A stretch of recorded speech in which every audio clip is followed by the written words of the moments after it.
You don't start things and not finish them. You don't quit. There's nothing that comes out of quitting besides knowing that you didn't finish. We finish everything. You start it, finish it. If you're going to do it to try to be the best. Not to be better than other people, but to be the best for you. You grind hard so you can play hard. The work you put in will pay off. It could be a year, it could be 30 years, but you keep grinding. Welcome to Big Reptile Talk. As always, welcome to the podcast, man. This is Big Reptile Talk. I'm super excited to be here today. Just an amazing podcast schedule today. We're going live with Scalez Reptiles. I mean, this man has put a underground zoo. You know, it's almost like my man cave to the 10th degree. It's on steroids. He has put this under his house. So of course we're going to talk with him, see how he did it. You know how hard it was. We're going to get a tour and just pick his brain and just see what he's got going on. Of course, shout out to the people that show us love, man, that show up to our podcast. Of course, make sure you go check out Venom-Proof Cages, Ozzy Boyd's, Mike's Monitors, and Balls to You, all amazing supporters of the channel. And without further ado, let's bring our guest in, Mr. Zach, man. We excited to have you here today, man, because what you're doing is insane. Thank you. I'm super excited to be here. Honestly, you hit me up, and I was like, I don't know who this is, but let's look into your channel a little bit, and I did. And what you got going on is awesome as well. I mean, you got to bring us all together, all these reptile people, and a great way to do it is just talk with these people, through podcasting. So it's awesome. I love it, man. And we're gonna talk about the zoo in a little bit, but I wanna time travel. I wanna go back, man. I want to know just why reptiles. What made you say, you know what, animals is what I want to get involved with? Yeah, so when I was literally in diapers, my mom would catch me literally catching lizards and holding them up by the tail or legs and things, like literally probably 1 or 2 years old. So we have photos of that, which is just crazy. I don't know how I did it, but I was doing it back then. And so from that day on, I mean, I've just always been interested in specifically reptiles. And I think it's because I could catch them around my property or whatever. Something, there's furry animals out there, but it's a little bit trickier to catch. So I just think that it was something that would my pastime and just got me started on it. So after that, looking forward now, I actually just, when I was young, I said I'm going to be a veterinarian, which is many people's wish or want. And once I got to college, I finished my college with an animal science degree from UC Davis, but I knew immediately, like once I hit college, that I wasn't going to pursue veterinary medicine, mainly because of the money. Again, so I knew that I was going to take a different path, but I really wanted to still make sure that I had reptiles or animals in my life, which I always have. So I've always done it up for them and build, unique, cool cages and stuff. But this was the dream, and it came true later on. But it took me a while. It's not, people think, oh, it's overnight. Like, I have customers that come and they're like, oh, I want to do that. And I'm like, I've wanted to do this for a long time, and finally I did it. But it was hard work, and you gotta do it. But I've always been interested. Have like I said, my degrees in animals, so I got to focus. Actually, the year I went to UC Davis was the year after they cut the reptile program there. And so I did avian sciences instead, birds, just so that I could have something closely related to reptiles. But it wasn't much, to it. So, but yeah, so that's my, just kind of always loved it. Now I've done a lot of podcasts, but when I started hearing about you and I checked your page out, instantly I was jealous. I said, this man has what I want. I'm jealous. I got to talk to him. Now, I want to know, go back to when you were building this. What was the first reptile you put in your underground zoo?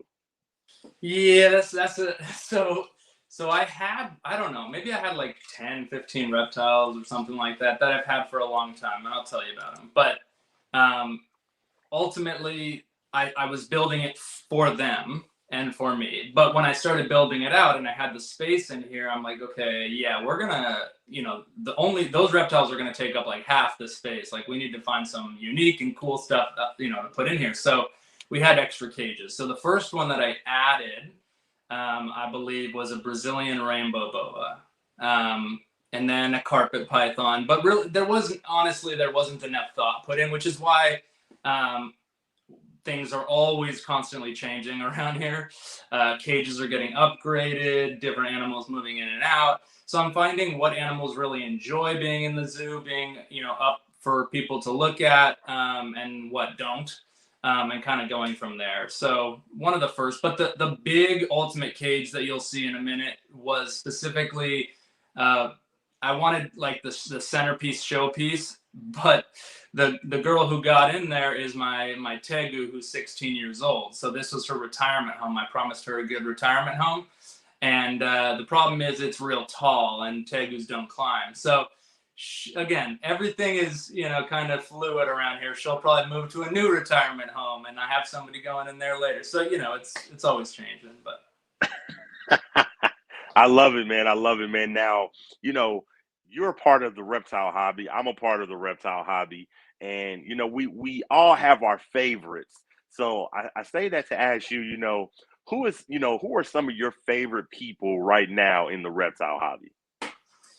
Yeah, so I will start by saying, honestly, I didn't even know like much about I knew that there was, because I was going to reptile shows. Maybe I think my first reptile show was when I was 16 or 17, which was like 2005 or 2006. But I honestly wasn't like big in the reptile scene before this. Now I've pushed everything into the reptile scene and went all in. But before that, honestly, I didn't know. I wouldn't know one name if you mentioned it. Before a year and a half ago. So I started, all of this really started with Brian Barczyk, honestly, which surprisingly I have not talked with him or met him yet. Yeah, so someday soon. So I found him on YouTube. It was through Facebook or whatever, and I would watch his daily vlogs every day. And I'm like, this guy's got the life. Like, this is what I want. This is cool. I loved his the what he used, and then Universal Rock was he brought up Universal Rock one time in his video, which is what I use, and it was the aha moment. I'm like, it's doable.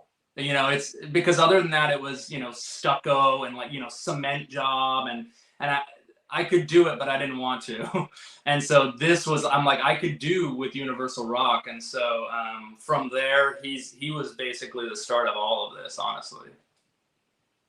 That is insane, man. Everybody in the stream right now, make sure y'all stick around because we're gonna get a tour. I want to see what does this underground, this is a personal zoo. I want to see what it looks like. Now, I want you to go back to what's up, Iron Dog?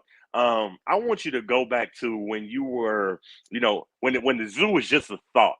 And I say that to, when it was just a thought and you were telling your family and friends, you know what, I'm getting ready to put a zoo under my house. What were some of the comments you got? Were they pretty supportive? Were they like, nah, is that they're not, you can't do it? What were some of the comments you got? Yeah, so if you'll figure it out quickly with me. Once I put my mind to it, it's pretty much a done deal. So I was like, I'm pretty sure that I'm putting a zoo under my house, and everyone's like, okay, great, yeah, that sounds good, because they knew they weren't going to talk me out of it at that point. There was a 2-room wine cellar under the house, and from the previous owners, and so we were not big drinkers, honestly, and so I was like, that is like one of the reasons we got this house. I was like, that is perfect for my reptiles. So it was really a matter of like, all right, you're doing it, I guess. What kind of help do you need here or there? My wife has been extremely supportive, honestly. She's always supportive, sometimes too supportive, right? She's like, sure, you want to turn our house into the zoo? Go for it. Okay, uh-oh. Hello, I'm still here. We got the lights turned off. Hold on a second. You're I'm going to good. go hit the light. Hold on. Hello, hello. Take your time. Take your time. Make sure y'all stick around, man, because this is insane. Mr. Zach has put a underground zoo under his house. Like, it's incredible. Right now, you're just seeing one wall. We're gonna get a tour later. All right. Well, some of the lights are. Let me hit this other one more time. Oh, are these on the other system? No, just one sec. Just one sec. There we go. We're good. All right. Sorry about that. So this is what happens every time I do my YouTube video. I tell you, I always somehow do it at like 5 p.m. whatever, and then boom, lights go off every time. All right, so where were we? What were we saying there? All right, so you were saying, your family was like, okay, do it. And you were like, you know what, we're not gonna talk them out of it. So you're like, I'm gonna do it. But I kind of want you to talk about, I know you kind of thought about it at first, but take me back to that day where you're like, you know what? I'm doing a green light. This is happening right now. Yeah. So what I did is I sketched it out on paper. Literally, I mean, I drew a real rough draft, but I went downstairs, measured out everything, and thought, hey, if I was to do this, how would it, what would it look like? And once I mapped it out on paper, I got excited.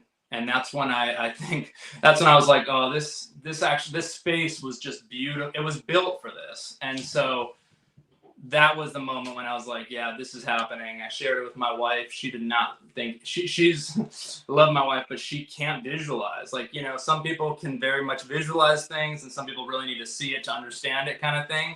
And she's always been somebody who needs to see it. And so I showed it to her on paper and she's like, I don't get where this is going to, and I'm like, you just got to kind of go with it. And so, but I also, to be honest, I knew how to build the caging, okay, but not make it look like a zoo until you get the product, until you get Universal Rock here. Because I had never dealt with it. I've never touched it. I wasn't at Brian Barczyk's zoo. I don't, you can't get the feel for it. So I just decided, and I literally made a massive purchase at Universal Rock, and they shipped it out here on a big truck. And I did it all at once, which was crazy too. Sometimes you do a little bit and test it out. No, I just went all in.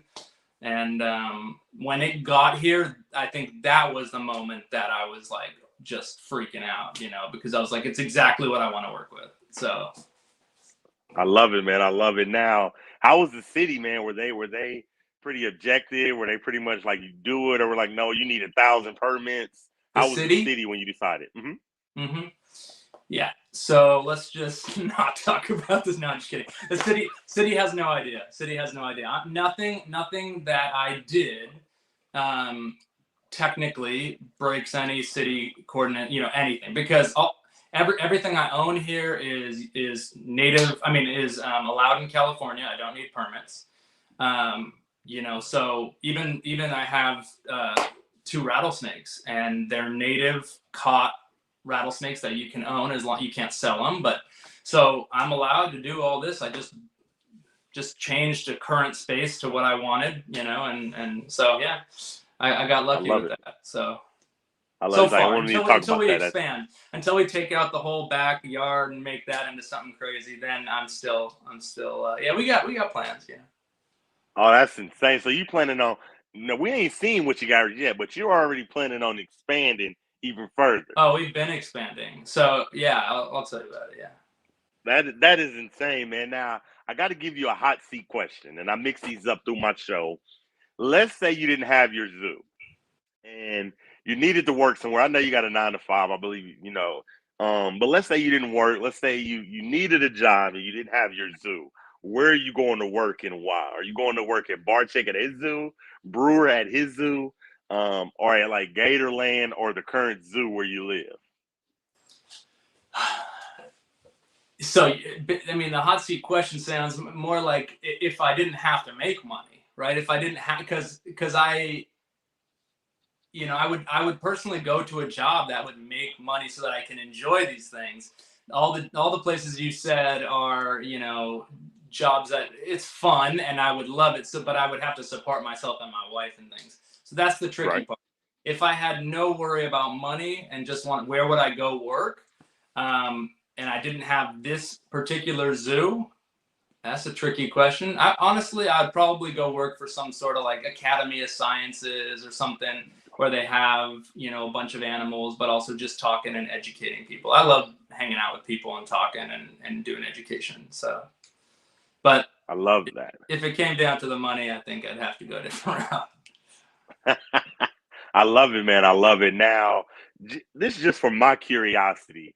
Currently, right now, with your zoo, what you have right now, approximately how long did it? This is like a two-part question. How long did it take? And during the process, did you have any doubt, like, okay, I might not be able to do this?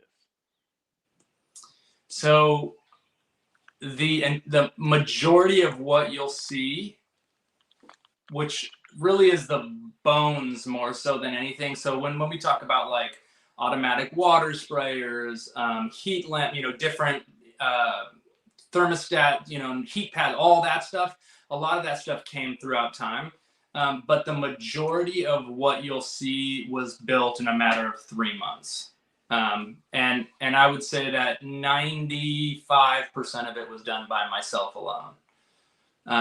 Yeah, so there was like a couple of days where I had my wife and one of my business partners come to help lift up like an entire wall of universal rock that I couldn't do myself. But other than that, pretty much everything you'll see I did alone. So, you know, it was started, the zoo started right as COVID started. So nobody was leaving their house. Nobody wanted to work with that, you know, so it was either whoever I had around, and it was just basically my business partner who would come and help. So, but yeah, so that was part one. Part two to the question was, did I have doubts about this? I don't think I had time to doubt it, honestly, because it happened so fast.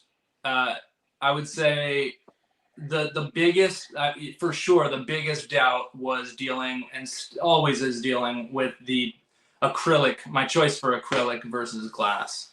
You know, I'm no perfect carpenter around here, but everything is built really well. But when seasons go and come, and you know the wood changes a little bit, and all of a sudden acrylic starts to shift.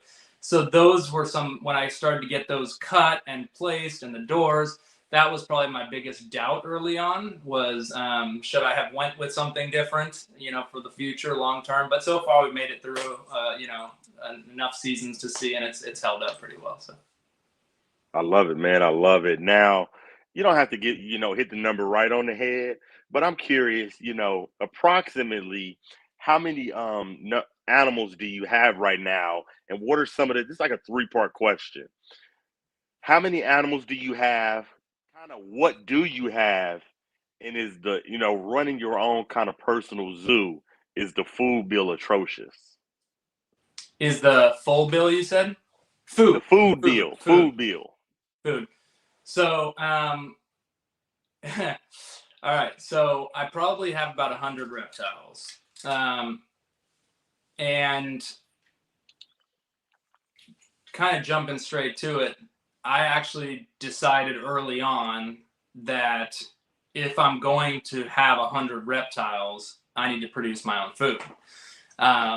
Because I'm not going to name a name, but there is a local pet shop or a local reptile shop that is not one that I recommend, for many, many reasons. But there are no one selling rats around here. And so either my wife was helping me when she'd leave work to pick it out from like way far away, or I was going to this local shop, and they were charging, honestly, like a large rat was like $10. Now you do the math, you know it. Yeah, I know it's ridiculous. And so like you do the math with 100 snakes a week. I mean, it was ridiculous. So I was going there for like 3 weeks, and I'm like, that's done. I'm over. So my day job, I'm a financial advisor. So I knew very quickly, I'm like, that math doesn't add up.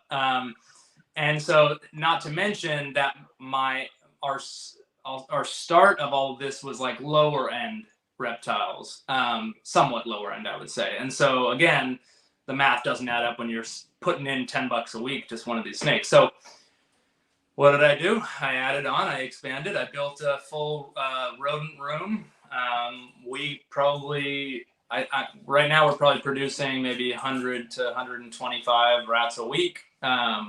And so it easily feeds what I need, and then we have like 4 or 5 local breeders that I'm supplying to, which is nice. And then we do dubia roaches. So I went this lady. It was brilliant, but this lady was in a tough situation, and she said, "I just need this." My ex-husband, was doing the roaches, and he's gone, and I just want to get these gone. $100, take the thing. And I said, "Okay, let me come over. I'll check it out." I went over there. I opened the bin. 10,000. 10,000 dubia roaches. I mean, they're 50 cents a piece. It was pretty crazy. And so that just kick-started my dubias. So I got that going. So it's been good from those fronts. So it's a lot of work. It's a ton of work to do all of this, especially the feeders. I mean, the rats. You save a lot of money, but the smell, the cleaning, I mean, it's every 4 days. I probably spend like 3 or 4 hours, I'd say, on that day to do all the cleaning and strategy of which rat goes where and whatnot. But what was the other part to it? There's 3 parts, but So what do I talk have? about What do kind I of have? what do you have? What do kind of what So do you have in your zoo? yeah, so what do I have? So there is, I call it that it's the zoo and facilities, right? So we have the zoo, which is honestly, it houses, I don't know, maybe 15, 20 animals in here. And then we have sheds that hold another, 80 or some animals. So in the zoo, we have green tree monitors, we have carpet pythons. We're actually going to be switching and moving around a diamond python. We have a little resident turtle runs around. So he's a little western or eastern box turtle. We have rattlesnakes, Brazilian rainbow boas, red-eyed crocodile skinks, dart frogs, day geckos, our mascot Goober, the giant day gecko, and green tree python. We got White's tree frogs. What else? What behind me? We got newts and salamanders, and tegu, and then my big girl, the tegu, and then we also have a California king snake. So those are what's inside the zoo, but sometimes those things get rotated and changed so people can kind of get a good feel. But then we have, honestly, our specialties, if you will, is Eastern indigos. So we breed Eastern indigos. We have black-tailed crebos, yellow-tailed crebos. We have high-end Brazilian rainbow boa breeding projects going on. Ball pythons, obviously, our specialty there is sunset. The sunset gene. So that's kind of where we put that in. We have Australian frilled dragons. We have what else?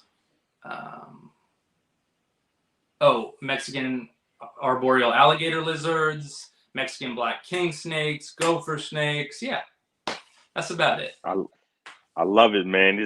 This is insane. You're running your own zoo. You have a 9 to 5. This is insane, man. I love it, man. Now I got to give you a hot seat question.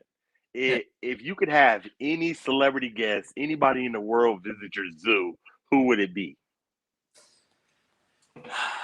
First, let me just not forget my newest animal, who I did forget.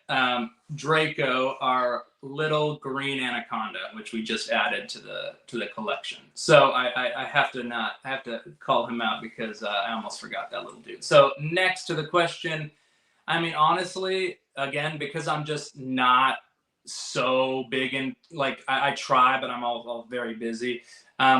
My connections in the reptile community isn't as wide as I'd hoped, but I think Brian Barczyk would be a really cool, awesome guest here to come.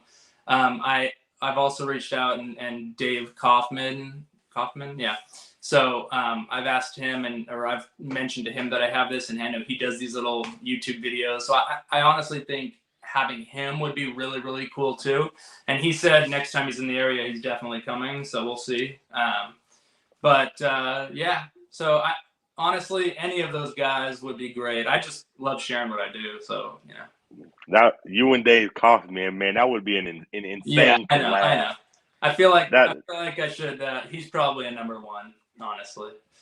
now I'm gonna show this picture. So it's Scales, established in 2020, a private reptile experience. Now I'm showing that picture to ask you. I know it's kind of more so for you, but if you don't mind me asking, is this open to the public, or is it more so they got to kind of call you to come view it? Yeah. So the reason we did that whole name is because we decided right off the bat that first off, this zoo was not for the public at all. We weren't even breeding. We did nothing. Like it was just for my animals that I had, and it was just like the COVID craze of like, let's do something crazy and fun, and like this was it, build a zoo. So we did that, and then very quickly, I'm like, what would be fun? I'll make it a Instagram. Like that would be awesome. So I did that, and then boom, started catching on, and immediately people were like, hey, what can I buy from you? And I'm like, oh, well, hold on a second. So that's when we started getting into the ball pythons, which was our first, kind of thing. So, but anyway, so the whole thing is private reptile experience. So we decided instead of, obviously this is at my home, so having people just like open door policy is really, really tough. So what we do is if you buy an animal from us and you're local, if you're not, great, but you can fly in, sure. But if you are local, then when you buy that animal through Instagram or whatever, then I give you and anybody you want to bring, your family, a full reptile tour of the zoo, the facilities outside. And so I spend time with you. I make sure that you know exactly how to care for the animal so that, and then you do feel like your animal is coming from a legit spot, not a poorly cared for, shop that nobody looks at these animals. I So love that's it, man. I that's the love it. ultimate like private experience. And I think that most people when they leave here, I had a guy come this morning and he's bought like 6 or 7 snakes from us, and he said just the simplest thing that made me smile. He's like, he walked up and he goes, "Man, I just like love coming here. Like I just like love coming." And I'm like, "Thanks, man. I love it when you're here." But something as simple as that. So I love it, man. So you telling me, once you make that sale, because so let me get this right. You're 9 to 5, then you're coming home to your zoo, you're breeding snakes, you're breeding rodents, and then you're selling snakes. And if anybody buys from you, then they get that full reptile zoo experience. yep. Oh, you a hustler. I love it, So man. You doing your technically, I thing. do want to say I do not have a 9 to 5. So that has been my blessing. All right. So because I am a financial advisor, I run my own business. Right. So I've been doing it 8 years and stuff now, and so because of that, and then COVID, I'm able to work part time from home and part time from the office. And so I balance that, as best as I can, so that let's say Fridays, I get all my rodent people who come to pick up feeders on Fridays. So I just try to do that so that I'm not like meeting up with people, every day at different random times. So I try to do it as best as possible so that I'm a little bit more balanced. But yeah, I'm busy. I'm busy, very. Well, I appreciate you, man. Now, talk to us about right now. And I know you love all your animals, but what's your favorite animal at your zoo? So Kiwi, my green tree monitor, is just the sweetest creature. I mean, truly just like when you look at him, or it's a girl now. Missexing is a real big problem in the reptile industry. But anyways, she's a very sweet lizard. So I'm excited to have years, she's just a tiny little thing right now, still growing, but she's super sweet. She's in the zoo, and one of my favorites. The next favorite would be the my Eastern Indigo male, toothless. So I have a lot of Eastern Indigos now, adults, but my one first boy is toothless, and he's also just on a different level. Honestly, they're so intelligent. We brought him to a reptile show. We were very unsure of how it would go because of he's an active snake. And he sat on my shoulders for 2 hours at this reptile show. This is an Eastern Indigo, like 6-foot snake. that just comfortably sat there. I mean, we were shocked, but he just figured it out. He's like, there's nowhere to go. You know, he's not putting me down, so let's just chill. And so those are my two favorites, I'd say. But we got tons. I mean, I'm always finding a new favorite around here. Right. I love it, man. Shout out to KY, man. Thank you for the super chat. I appreciate you. Now I got to give you a hot seat question, man. You know what you're doing is insane. So let's act like I'm a movie producer and I'm making a movie about Scales Reptiles, the man that built the zoo. What actor am I going to get to play Mr. Zach? That's a tough question. I'm not great with names here, but let's see what we got. You know who you? I'm gonna be honest with you. You know who you remind me of? I got somebody. Yeah, let's see if you Jason Statham is. That's it. That's it. The dude that be driving and whooping ass. Yeah, so I'll take him. Yeah, let's call him. Yeah, I'll be you know, got guns and reptiles. You know, here we go. I love it, man. I love it, man. I'd pay to see that. Jason Statham, the zookeeper. Do this, yeah, the zookeeper. Yeah, it's either him or we go Paul Blart Mall Cop dude. You know, so I don't want to go that route. So. I love it, man. I love it. Now, I want to talk about your wife. Shout out to my wife. I love her. And I love that she supports your goal. Now, I want to show this picture and say that this guy is official. Even when he got married, hold on, let me see if I can find it. There was animals at their wedding. Do you understand me? Oh, well, we got married. No, they're official. We got married at the zoo, the San Diego Zoo and Safari Park. Let's rewind. You got married at a zoo. At the San Diego Zoo and Safari Park. Yep. We did it real, man. Yeah. So love it. Somebody on Facebook posted a video of them feeding a penguin in their wedding dress and stuff, and I'm like, where's this at? And we found out that it was at the San Diego Zoo, and we were like, well, let's look into this. And they brought a cheetah out at our wedding. They brought some sort of monitor, I believe a snake. You know, they had some crazy stuff, but it's an amazing venue. It's not what you think. You know, they really separate the whole. We had giraffes, so when my wife walked down the aisle, they started playing the music. We don't know if it was planned or not, but literally, I think they had like a feeding thing over far away. So all these giraffe and rhinoceroses come running down the hill at the same time. And people are like, are you kidding me? Like right behind. It was nuts. But it's beautiful. It's like as nice as any venue, but with animals. And there's all the people at the zoo are way far. Like they're not there at all.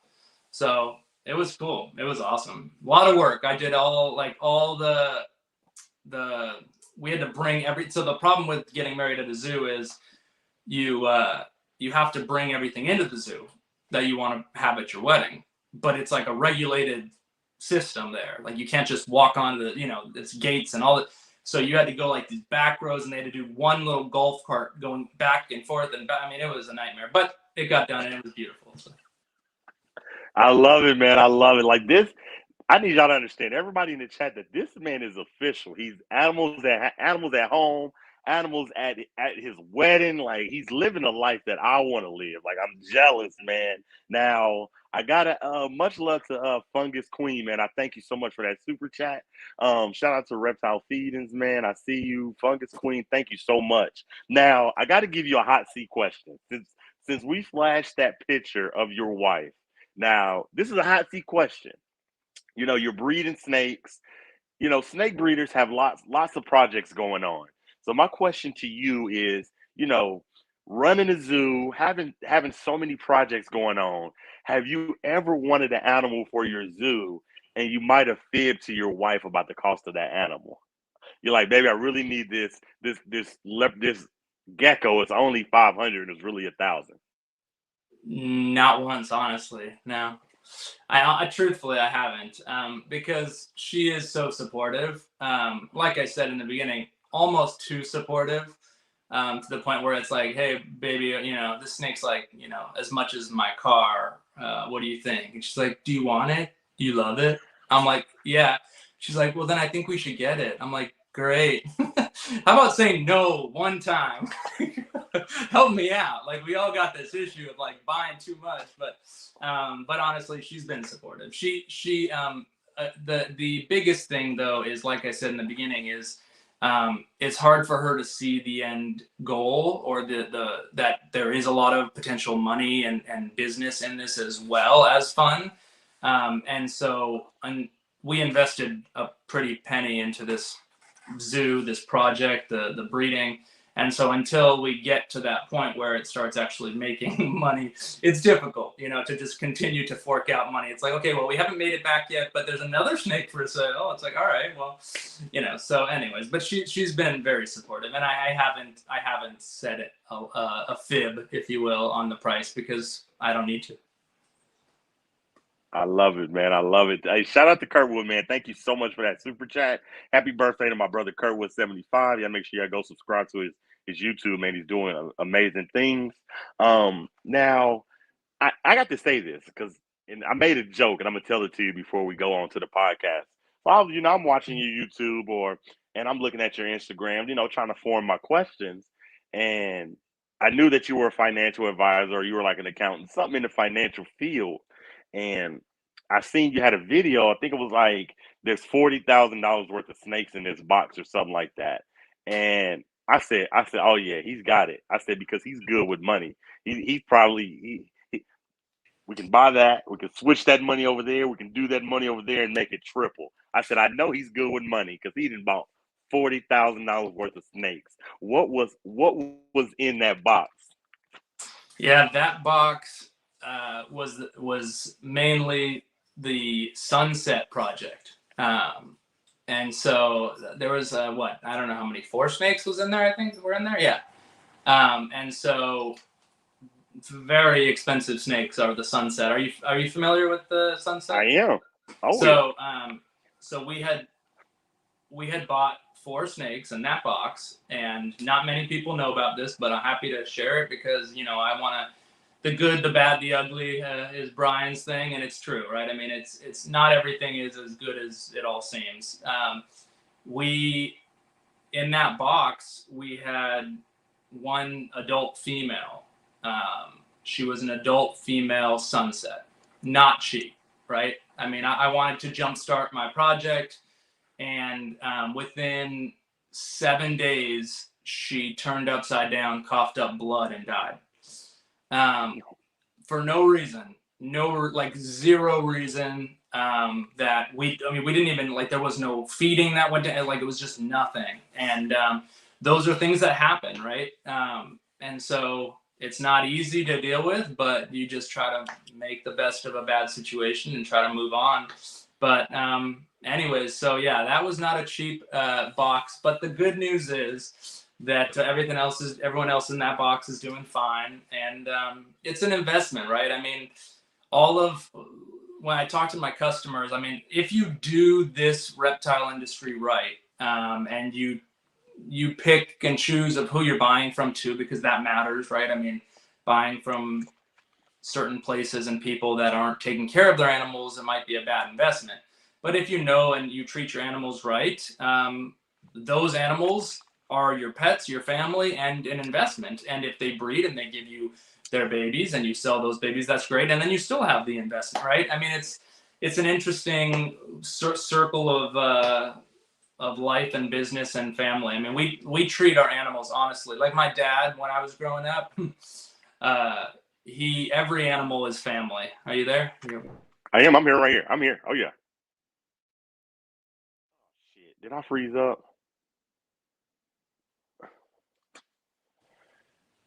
I'm here. Give it a second. It'll come back. Give it a Okay. second. Oh, there it is. Am I back? Yeah, you're good. You're good. Okay, I might have been freezing up, but I love it, man. I love it. Now,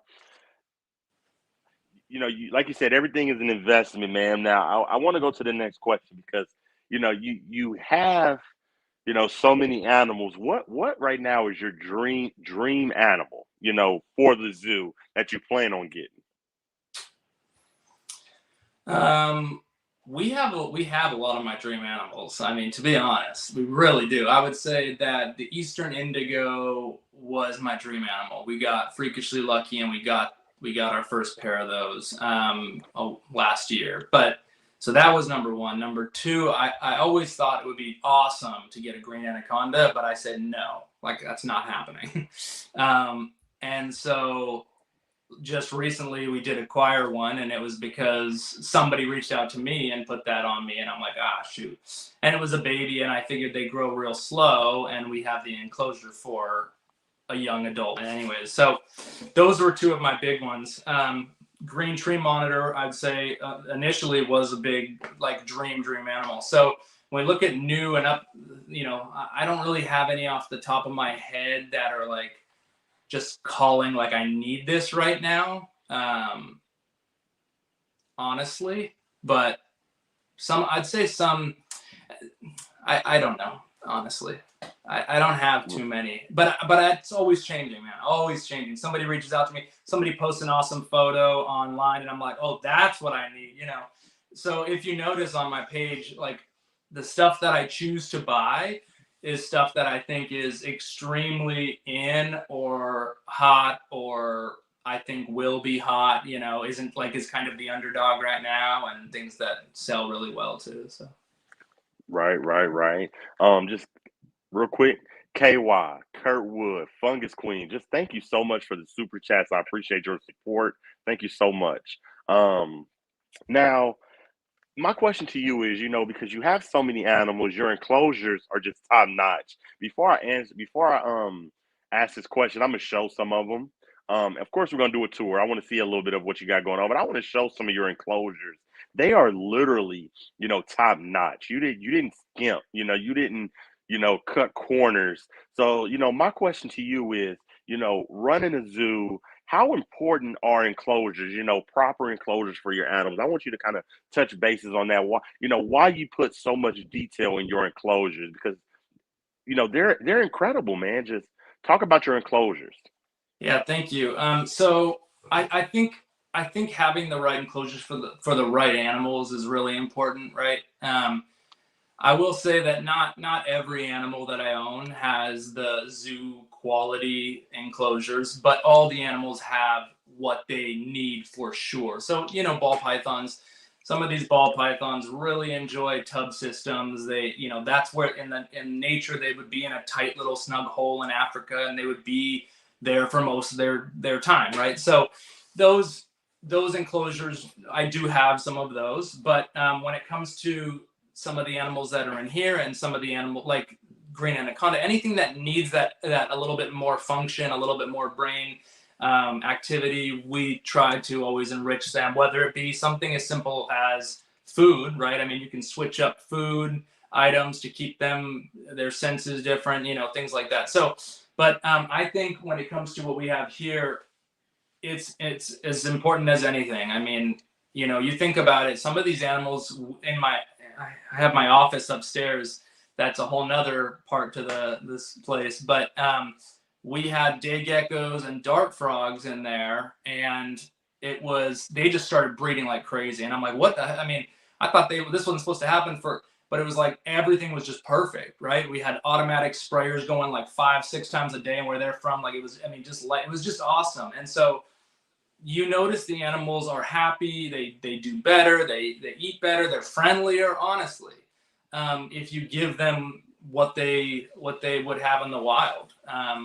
So I would say I really, really care about that stuff. So if you kind of see around here, every cage is very unique. I mean, we go from cages that are in the like 85 to 90 degrees to this back wall that runs under my house that has fresh, cool air coming across all of this the whole day long, all day long, so that these are frogs and newts and salamanders, right? So all these animals need it cooler, but everybody over here, it's just everything was thought out of how and where it should be. So, yeah, I think it's important, really important.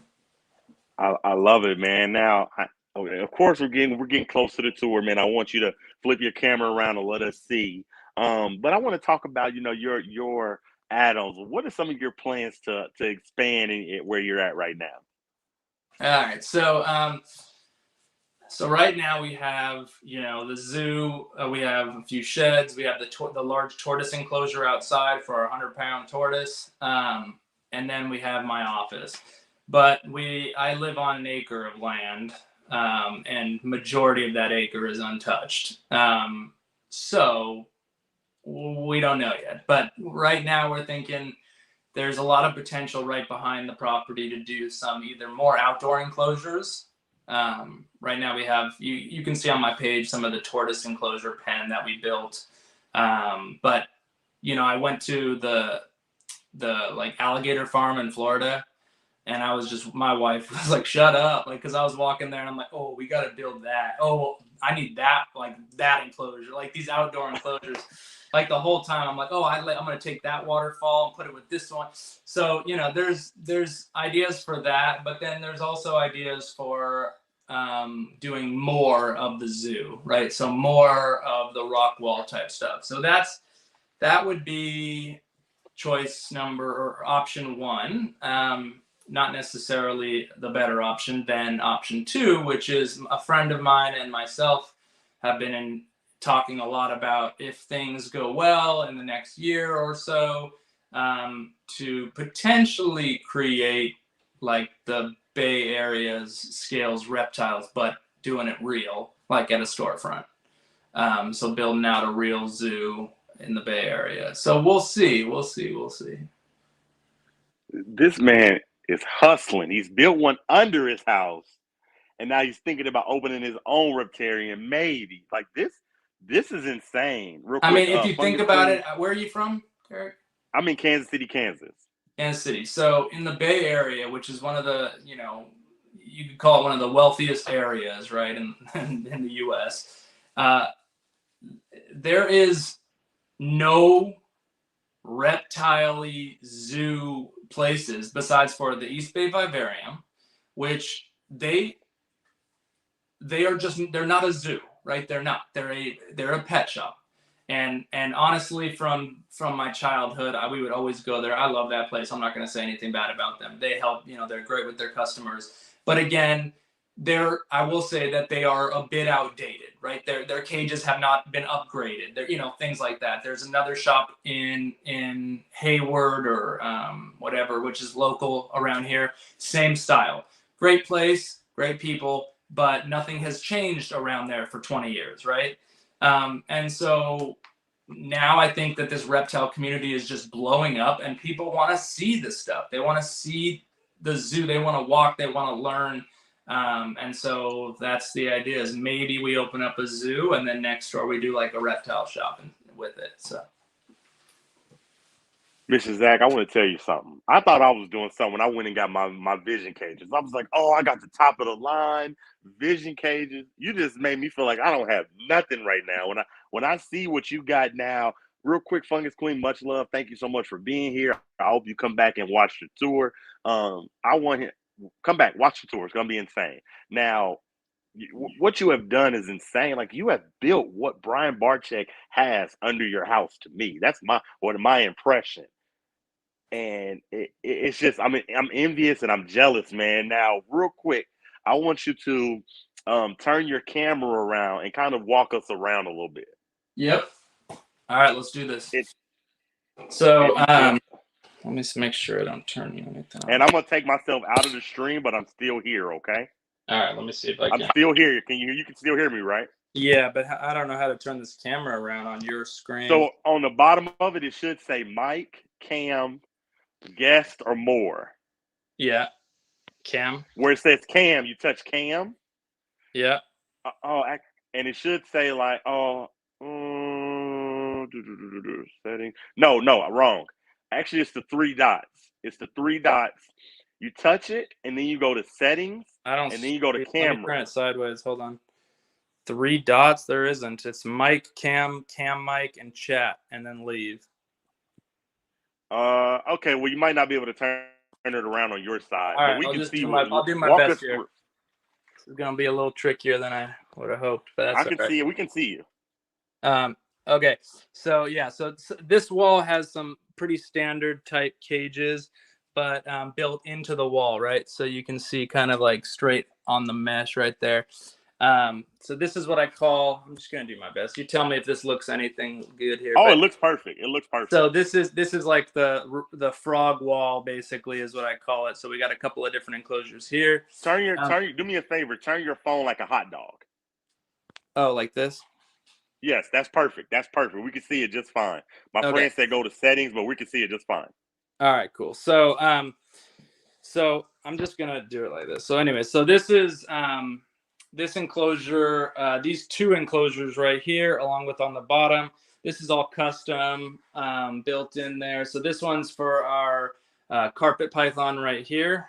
And then That is insane.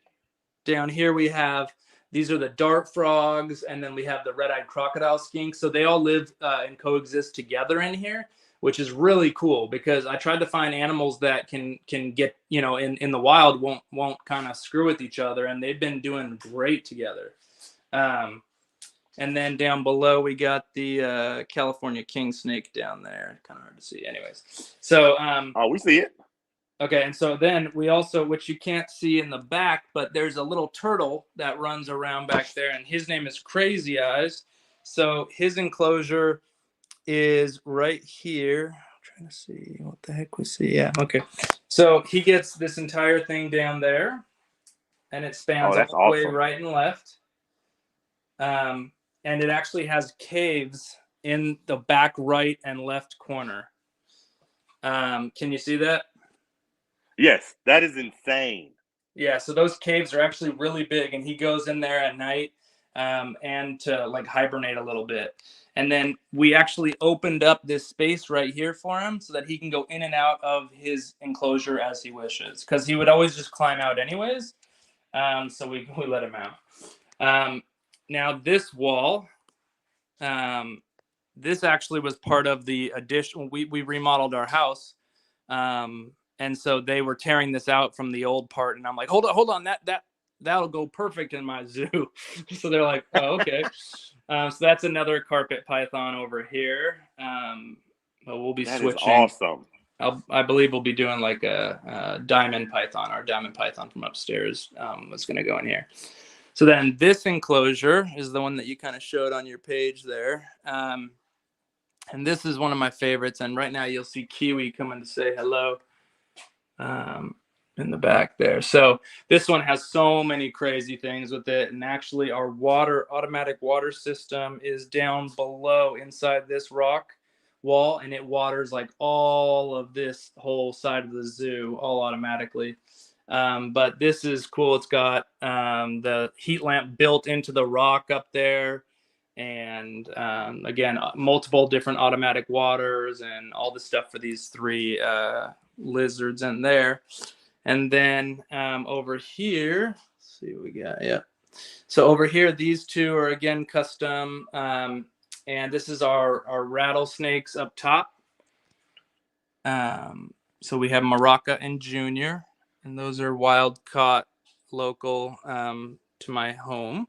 And then down below is our Brazilian rainbow boa mini. So this one, if you put your hand in there, it's just super humid and nice. And this one's actually California native weather. So it's interesting how we can get them so different right on top of each other. But I've been able to look, I want you to talk about, look how insane those are. And I didn't mean to interrupt you. I apologize. No, go for it. Those are built into the wall. That is incredible.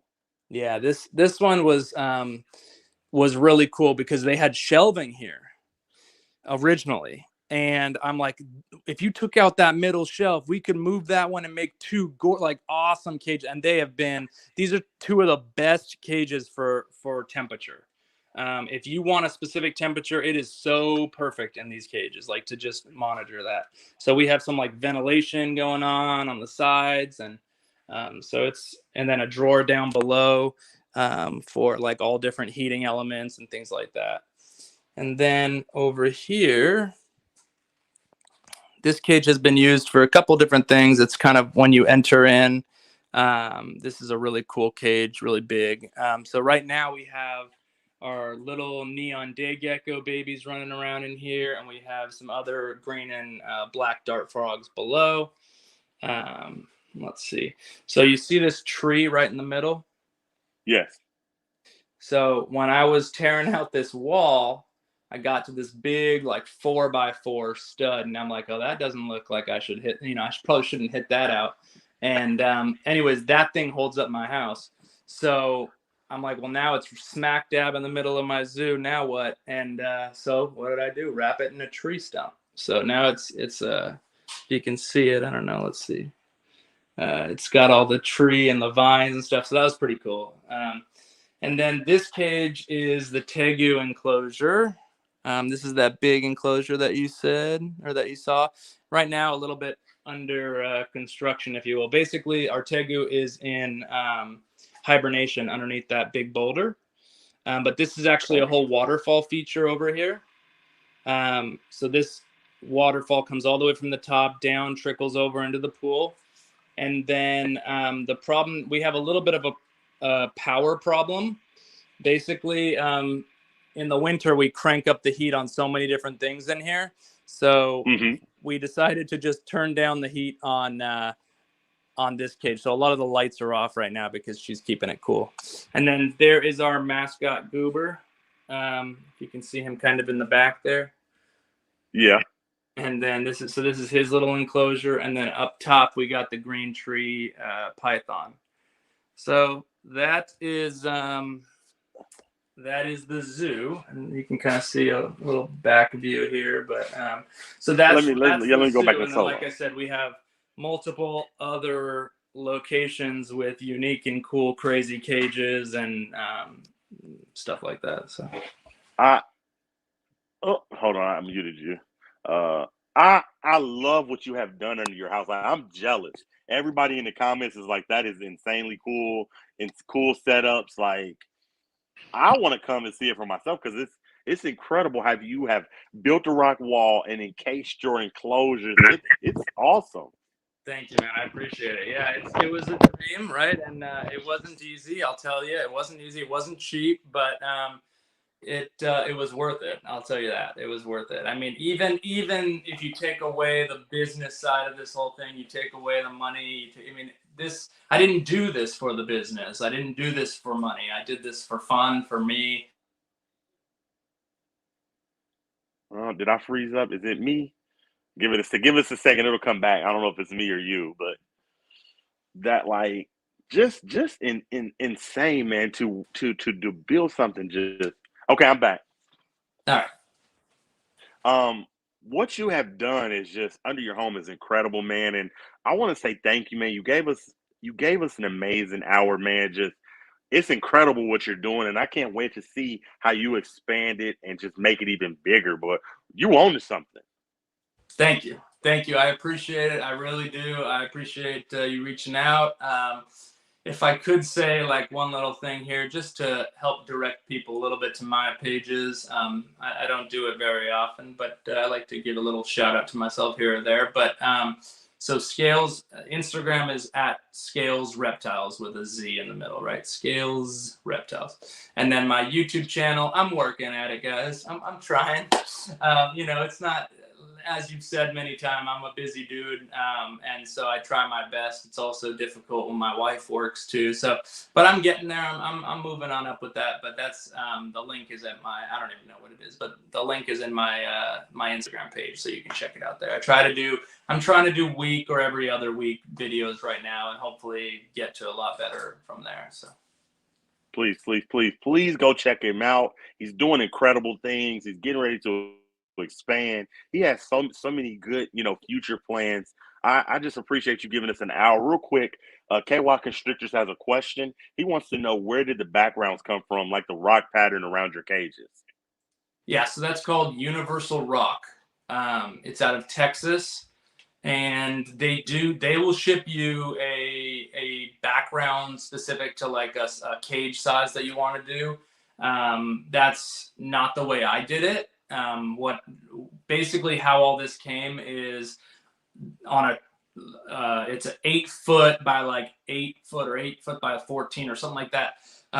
Like almost like wallpaper, if you will, right? Is the way to think about it, on a big roll. So it comes in this big roll, and then it's heavy duty stuff. I mean, really heavy duty. They use it in actual zoos with cats and like big cats and stuff. So, and then you just take a knife and you kind of carve it out. And then the big boulders that you see kind of sticking out, you actually purchase those from them off their website, and then you mesh them in and have to do a little artwork with, different paint brushes and stuff to make it all look good. But Universal Rock is the website. Awesome. I appreciate you coming on my podcast, because you didn't have to do that. So thank you so much, Zach, man. I love what you got going on, man. You're doing some incredible stuff, and I think it needs to be talked about a lot more. Thank you. I really appreciate it. It was very nice, very fun being here. Thank you so much. You have a good night, sir. All right, guys. See ya. Awesome podcast, man. That is Scalez Reptiles. They have built a mini zoo under his home. He's planning on expanding. Just a fun podcast, man. I wanted to switch it up. I bring a lot of breeders on, and of course he breeds, but to me, it's insane to see what he has put under his home. So just a fun podcast. Thank you everybody for showing up and supporting me. I appreciate it. Much love to the whole community. Shout out to Iron Dog, My Animal House, What's in Your Backyard, KY Constrictors, Kurtwood. Happy birthday, man. Joe, I hope your daughter's all right, man. Just go subscribe to everybody. Kara Shea, Ozak, Ball Python Love, Reptile Feedings, everybody, man. So shout out to everybody, man. Shout out to TNT, man. Just much love to everybody. So this is Big Reptile Talk. Thank you all for tuning in. Also, make sure you go check out the people that support me. Balls to You, Venom Proof Cages, Mike's Monitors, Ozzy Boys, all amazing people. Make sure you go check them out. This is Big Reptile Talk. Until the next podcast, man, we out of here, man. Ozak, much love, man. I appreciate you. Before we get out of here too, much love to my wife, man. Thank you for supporting me. Y'all make sure y'all go check out Kurtwood. It looks like he said he's going live tonight at 9. So y'all go check Kurtwood out. This is Big Reptile Talk, and we out of here.